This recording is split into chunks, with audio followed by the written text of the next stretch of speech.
It was a difficult day, as always at the end of the month. Everyone suddenly remembered that they had missed their assignments, and now, on the last day, they were frantically trying to catch up. The pressure to meet the deadlines was exhausting. By the time we finally managed to finish everything, everyone was ready for a break. The idea of going out for a drink was met with enthusiasm, and we went to a cafe where we sat for a few hours. Conversation flowed easily, and laughter spread throughout the establishment as we shared stories and joked about the craziness of the day. We talked about everything: work, life, dreams, almost as if we were trying to prolong the sense of camaraderie. Before we knew it, it was getting late and the clock was telling us it was time to head home. But my buddies kept urging me to stay a little longer. I hesitated, but eventually gave in and we ordered another round each.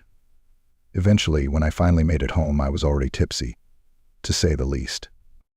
As I approached the door, I remembered that my wife, Emily, had spent the night at her cousin's house, helping with some family business. I didn't ask for details, but I was glad to know she wasn't home. She wouldn't have been happy to see me like this. I fumbled with the keys for a while, feeling my fingers awkward, but eventually I managed to unlock the door. On the threshold of the apartment, I noticed a woman's shoe. For a moment I wondered if Emily had returned early, but the shoe didn't look familiar. It was a sleek black heel that I definitely didn't recognize. The lights in the living room flickered, as if someone was watching television. Slowly taking off my shoes, I walked to the threshold of the living room. What I saw was unexpected. For a second I thought I was imagining things. But no, it was real. My mother-in-law, Helen, was sitting on the couch in front of the TV. She must have heard a rustle, because she turned her head and said, "I thought you weren't coming home tonight." "That's what I told my daughter." I frowned and replied, "Why do you always talk about me? I was just out with my co-workers, relaxing a little, and you act like I'm always doing something wrong." Helen was silent, either agreeing with my explanation or just deciding not to argue. I stood for a moment, then walked over and sat next to her on the couch. We watched a movie that was on, though I wasn't particularly interested in it. It was some old romantic drama, and the scenes seemed to stretch on endlessly. I could feel the awkwardness hanging in the air, and we both didn't know what to say. The moment of the kiss came, and I looked at Helen. Her face was slightly flushed, and I couldn't help but notice that even for her age, she was still an attractive woman. There was a certain elegance about her, in the way she held herself, in the delicate features of her face. I thought of the bottle of wine I'd been saving for a special occasion. It seemed like the perfect time.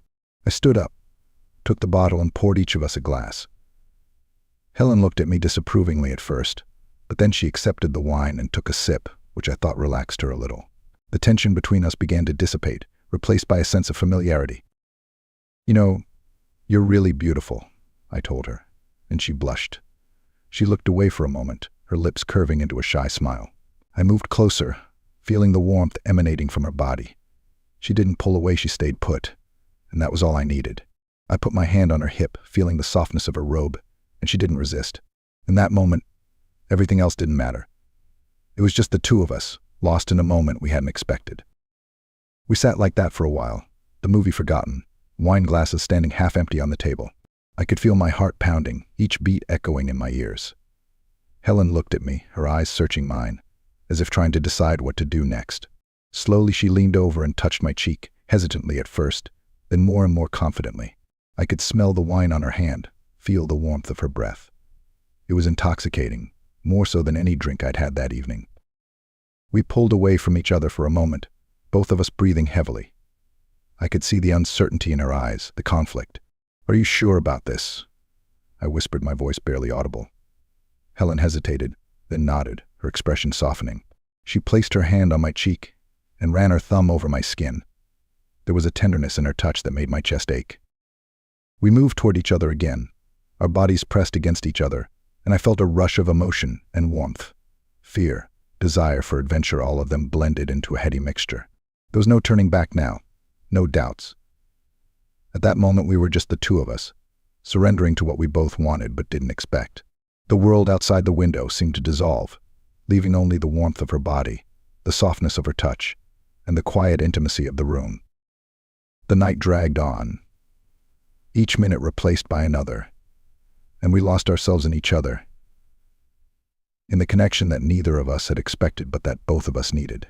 Time seemed to stop, and for those few hours, nothing existed but the two of us.